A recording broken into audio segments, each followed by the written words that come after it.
Hi, everybody, and welcome to DTV, television by Democrats and for Democrats. Hope you're doing well. This is State Representative Gloria Johnson from what is now House District 13, joined by Sam McKenzie, who is House District 15. Interestingly enough, as soon as the governor signs the bill, I guess we'll both be in House District 15. Representative McKenzie. Yeah, One thing I want to clear up real quick is I am going to be running, but I will not be running against my friend and colleague, Sam McKenzie. So we can talk more about that when I make that decision, but I wanted to make that clear right off. So Sam, say hello to the Democrats and folks watching. Hello. How I hope everyone is doing well in Knoxville. Representative Johnson and I are in Nashville with this kind of crazy mixed up group of people. And I represent the 15th district, and it looks like that district will remain, other than a few just really personal and petty additions, is what I'll say. That included Gloria, and that's just unfortunate. But you know, I thank her for that. You know, Knoxville needs diversity. Knoxville's a lot bluer than people are giving us credit for. And I think as they cut, sliced, and diced these maps, we didn't gain or lose any seats. They just could not find a way to not have at least two Democratic seats. I really think we probably deserve more in terms of voting strength, but here we are. And there's a couple of opportunity districts that I think is going to happen in the coming years, is what I'll say.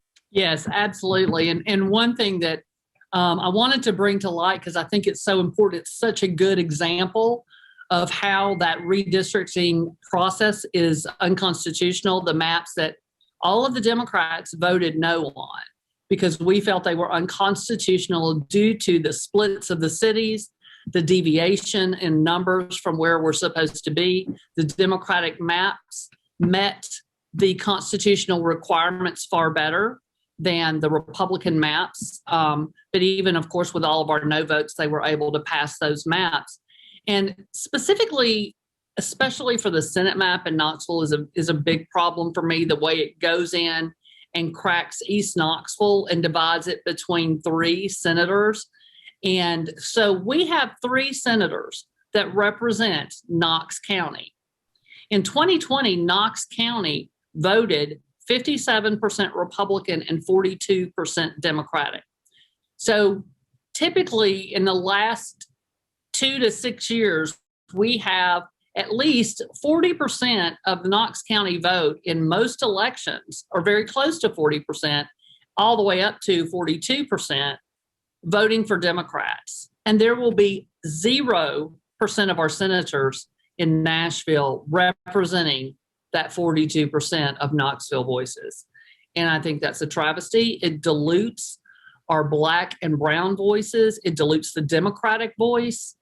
And that is why there will be a challenge to these maps as soon as the governor signs the bills. Yeah, you're absolutely right. Especially that Senate district, that it has a huge red base, and what they did was intentional. They basically took a finger down into Knox County and picked up, Lonsdale, and they split a lot of my really strong neighborhood districts, and it's just to dilute our voice, our vote, and our strength. This is was a really personal and petty attack, and I keep using that word, but that's really what it comes down to. If you pan out and look at what they did to Davidson County, to take one county, and understand in our 225 plus years, we've always had our major counties be part of one congressman. It makes sense.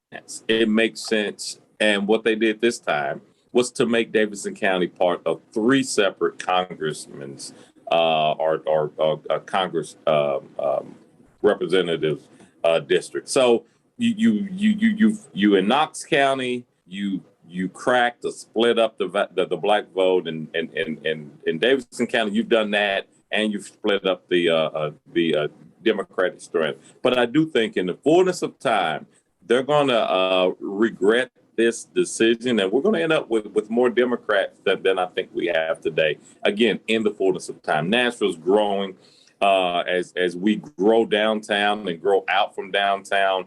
The Democratic strength is growing within those districts. And hey, one of these good old days, we may give the lieutenant governor a real race for this district that they've created for him.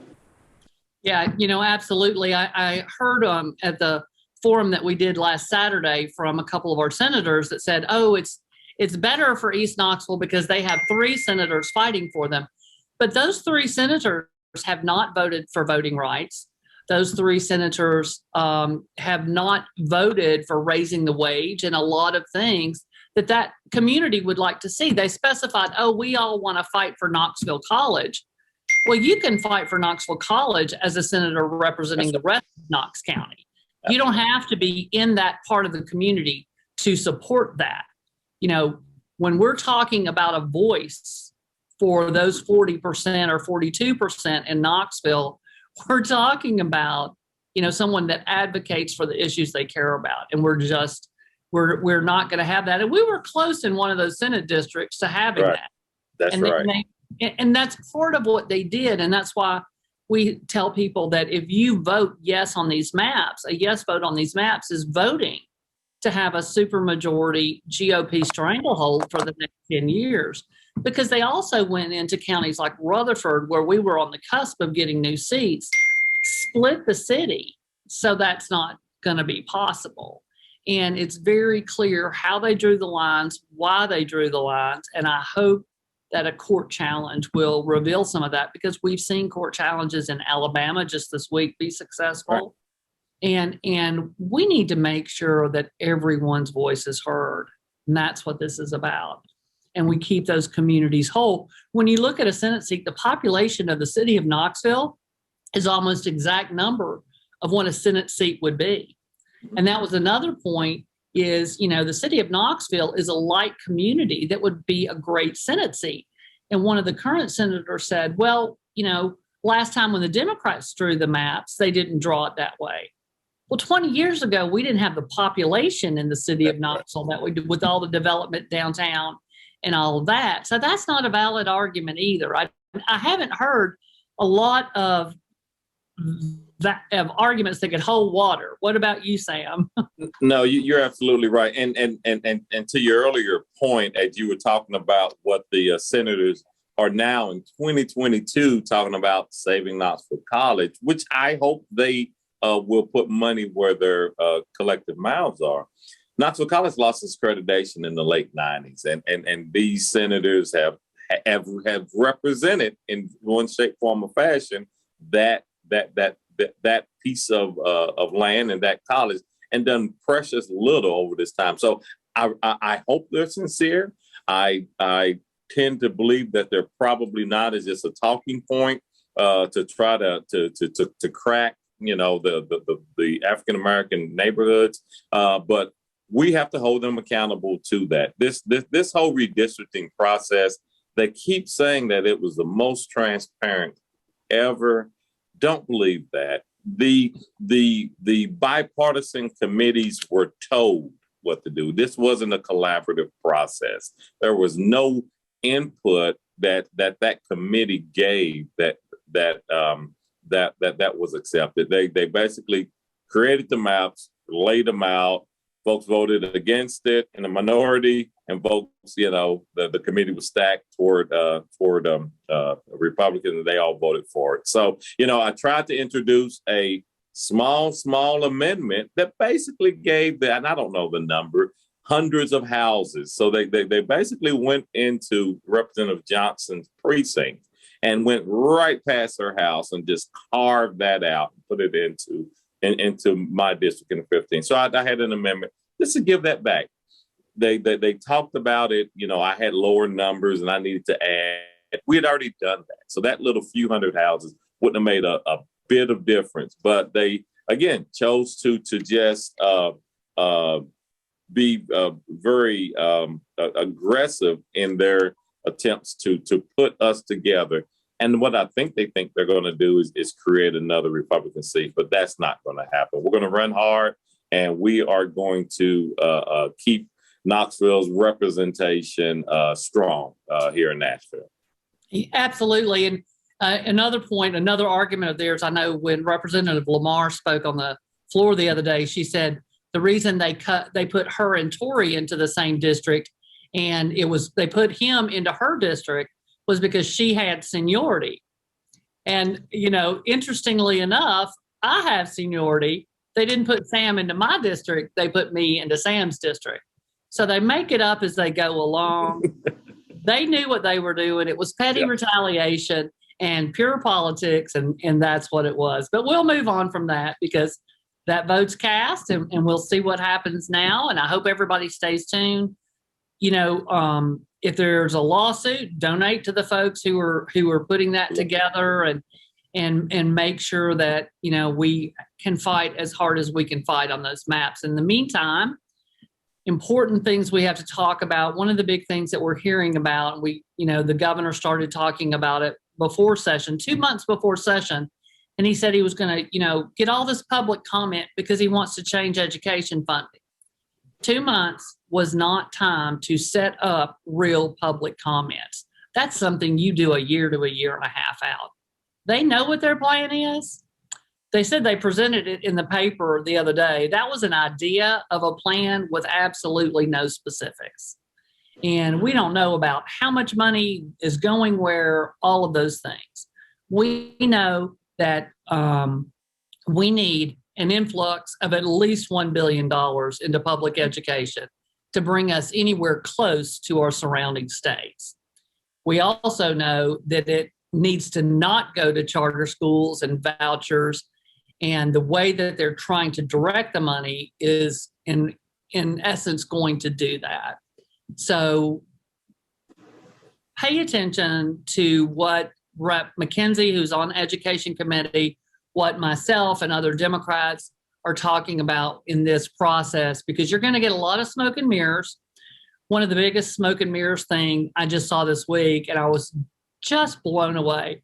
I mean, you think you won't see another piece of something ridiculous. And then they released this study of a projection of learning loss and onto scores and all this stuff. That is literally the definition of junk science. I mean, they are taking numbers that they made up, trying to put it into some sort of formula, TVOS, which we already know is flawed. Statisticians across the country have poo-pooed that idea and tried to come up with something. And they present it. And the sad thing is, general population is going to believe that's a legitimate study with legitimate numbers from scores. It's not. They made up the scores where they obtained the data. And that's so frustrating to me. I don't know. Did y'all talk about that in committee at all, Sam? No, our committee was focused on really trying to change the way that we choose textbooks. We have a group of experts appointed by the governor that sits and looks at math books, history, English, and they make they make a recommendation, a strong recommendation to the State Board of Education. So, and it's a very deliberative process. And now there's a bill, the only bill that we heard will allow the state board, which is a political, can be a political entity and monster. In the past, they could just say no or not act on it and kind of bring me another rock. Let's try it again, which is okay. You can accept, reject. I'm okay with that. Now they added the word modify. So you could have this group of experts come and create a justified list of textbooks and a rationale for it. And the people can go and modify it and say, no, we don't want to teach, Darwinism. We don't want to teach algebra. We want to start, enforcing this or that. And it doesn't get vetted anymore. So you got a small group of people that's going to really dictate how our children are learning. This group of experts, there's retired teachers, there's active teachers, there's people, there's educators, higher ed, that understand how the brain works and what the best tools are. So you're going to pass all of this work, and someone can just modify it willy-nilly. So that's what we spend our time looking at. But as far as the BEP goes, Representative Johnson said it right. At the end of the day, whatever formulation you come up with, we're not spending nearly enough money in the state of Tennessee on education. And I'll drill it down even more. And during my time on county commission, a big part of that, and it should be, is a county's ability to pay via their tax system for their part of it as well. And with Knox County not having a property tax increase since Tommy Shumpert was the county executive, we didn't even call him county mayor, it says that Knox County, we're not giving our fair share toward education, but bigger than that, the state of Tennessee is just not putting enough money. We have $1 billion in the bank, and it'll be more than $1 billion probably this year once we add everything up. So we're not in the business of just bankrolling money. We provide a service. I'm not just saying, give everyone, a golden book, but we're not spending anywhere near enough, 46 in the nation. And that's probably giving us some. So, we can talk a lot about BEP, but that's where it starts. That's where it starts, increasing the amount of money that we're giving. Then we can argue about per pupil and student success, having student success drive it. And I think Knox County will come out better if we have a full conversation. But as you said, I think it's, they say there's going to be a deliberative process, transparent process.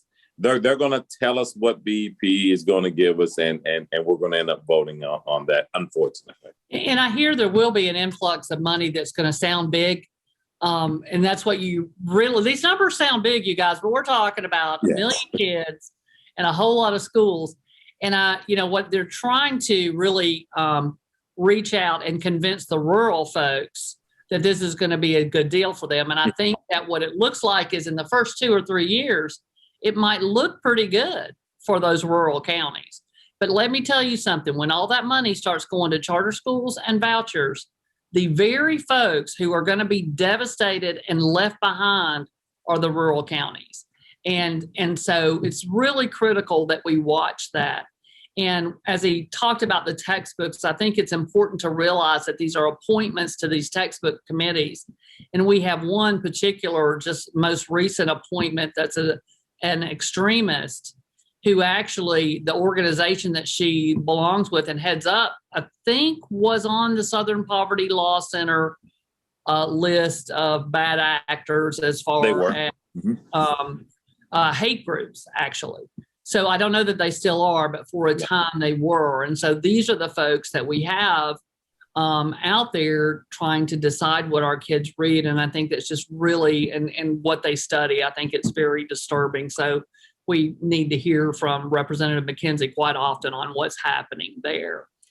So I guess those are some of the big things that are happening, statewide with everybody that we'll be talking about. But let's talk a little bit about legislation that you are working on, Representative McKenzie, and what you're really focusing on this session. Well, violence is unfortunately a scourge within my district. And, last year we had a bunch of tragedies with students, high school students, teenagers. And so, and this year is kind of off to a rough start as well. There, especially in East Knoxville, Mechanicsville, Lonsdale communities. So I am crafting a piece of legislation, and I'm not there yet, not done. It's actually with the Black clergy of Tennessee. I'm working with them, and we're going back and forth on it. But the bottom line is to call gun violence a threat to our public health. We just keep, and I am all for gun ownership, responsible gun ownership. That's not what this conversation is about. But now we're trying to take the ages down lower and lower, and the types of weapons that we can openly carry and really not have to account for. We just keep eroding those things. You have to have guardrails. Not everyone has the experience, the training, and to be quite honest, and I don't mean this in a negative way, but the mental capacity to know when to make a decision as it relates to a firearm. And we just keep eroding that. And it's showing up on the streets. And so we just want to acknowledge it, get the data. They actually provided, the Department of Health provided violent gun acts and deaths up until like 2013, 2014. So they've stopped providing that information that we can just digest and understand. And then how many of those are dealing with mental health issues? And so we're gonna put a bill just to try to get the data. I'm all about a data-driven decision, and that's what I'm really wanting to do with that piece of legislation, just to try to get an understanding and an acknowledgement that this is a crisis. And it's not only in urban areas, that there's other areas. I think this should be a bipartisan urban-rural conversation that we can and should be having. So that's one particular bill. We can talk about a few more, but how about you? What are you bringing forward this session?